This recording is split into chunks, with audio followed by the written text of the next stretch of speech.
Daniel Jones can prove that he's an elite quarterback. No. You guys, we got to stop. We just got to stop. And I get it. It's a great story. And I understand people like that when someone who has been written off seems to, not write back, as Geno Smith would say. But we know that if Daniel Jones is your quarterback, you have to coach around his limitations. Elite quarterbacks allow you to overcome your own limitations. That's not bad. And while I do appreciate his ability as a runner, and much like Josh Allen, he's so big and strong, it doesn't worry you as much. It's similar to Cam, where maybe it shortens their career, but you're not worried the way you are like with Kyler, Lamar, oh, maybe they're going to get dinged. These are guys that are bigger than most of the people that are trying to tackle them. But we can show you his last game, so week 17, and the playoff game, which were two of his best games, what he's doing. A lot of green. It's a lot of green. And it's all dinking and dunking. Oh gosh. Who No, cares? no, it's. You're like here's on your fantasy team. No, here's why I care. Because I don't think that is sustainable for them.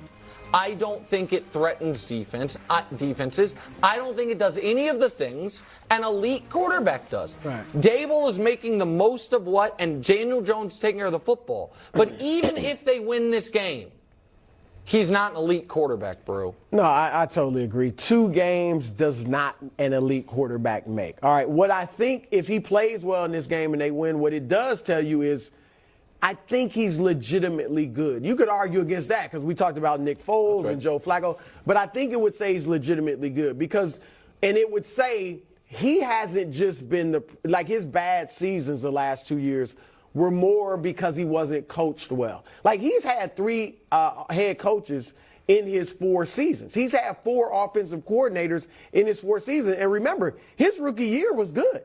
24 touchdowns, 12 interceptions, 233 yards a game. That's pretty good for a rookie. That's and he's gotten over the fumbles. But I mean, that shows you he could throw the football. So now the next 2 years were bad. This year has been solid. So I think you would go into it feeling like, you know what, we got Brian Daboll. He can work with him. Daniel does have some talent. He is not elite. I don't think he'll ever be elite. But he's proving he might be able to be good enough to be your quarterback for a while. And that's what I think he can prove. Yeah, elite is a guy that can sit in the pocket and just pick a defense apart. And now, to be fair, there's a handful of those guys in this league right now. A handful.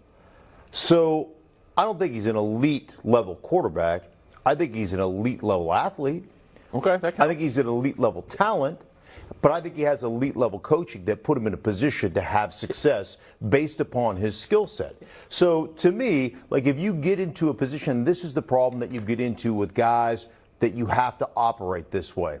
If you can shut that down, right? If you can shut all that quarterback draw, quarterback run, quarterback boot keep, eliminate and make it really easy to throw it underneath and targets that way. If you can eliminate that stuff and say, you're going to have to beat us from inside the pocket, that's where those guys who are really good start to struggle. And can I say a bit of a hard truth for Giants fans today?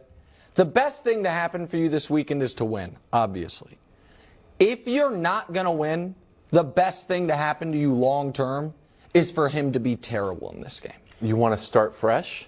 What you don't want to do is have to pay Daniel Jones 4 years, $140 million.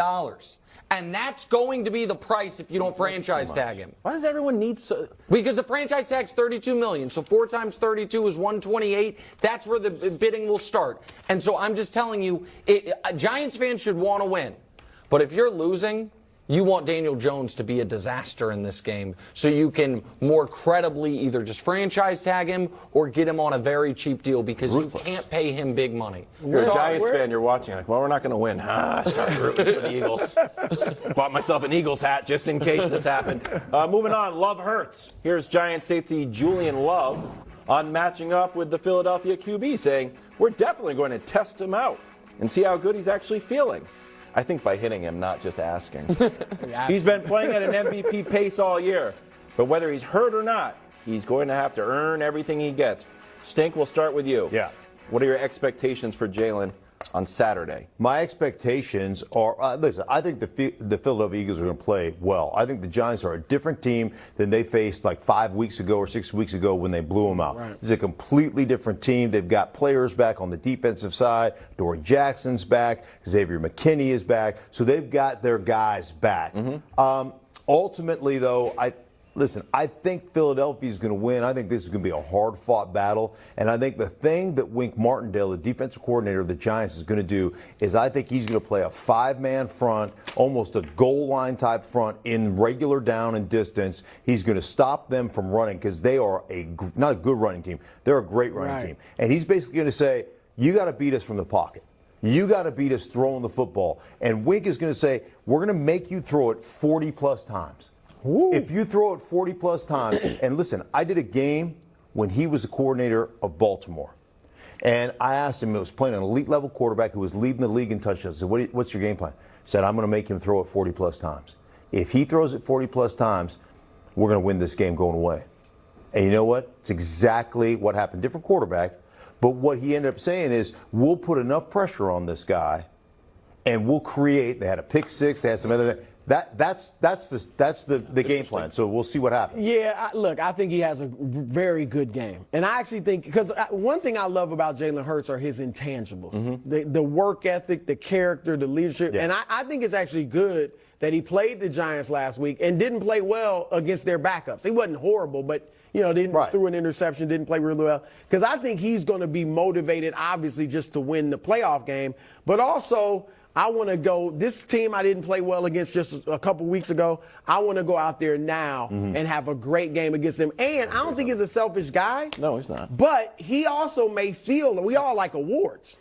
He may feel like the injury cost him the MVP. I don't like awards. And so he wants to go out and show, let me get a Super Bowl MVP rather than a regular season. Nick, designed runs, Jalen Hurts obviously had none against the Giants in their last game, but normally 7 rushes a game for 27 yards. Do you think that's eliminated from his game, or do you think they're like, oh, you know no, what? I don't. Let's listen, go back to it. I think they gotta try to be who got them here. Right. Now, I don't totally trust the injury report. Just because Jalen Hurts and Lane Johnson are playing does not mean Jalen Hurts and Lane Johnson from 2 months ago are playing. Just means they're going to be out there. But I'll tell you this much: there is no team with Buffalo's close, but no coach quarterback combo has more on the line this weekend than these guys in Philadelphia. Jalen, if they win, he doesn't have a 5th-year option. This is the summer he gets paid. He's the guy, So, though. well, okay, just hold on a second. And I think Sirianni's done a great job.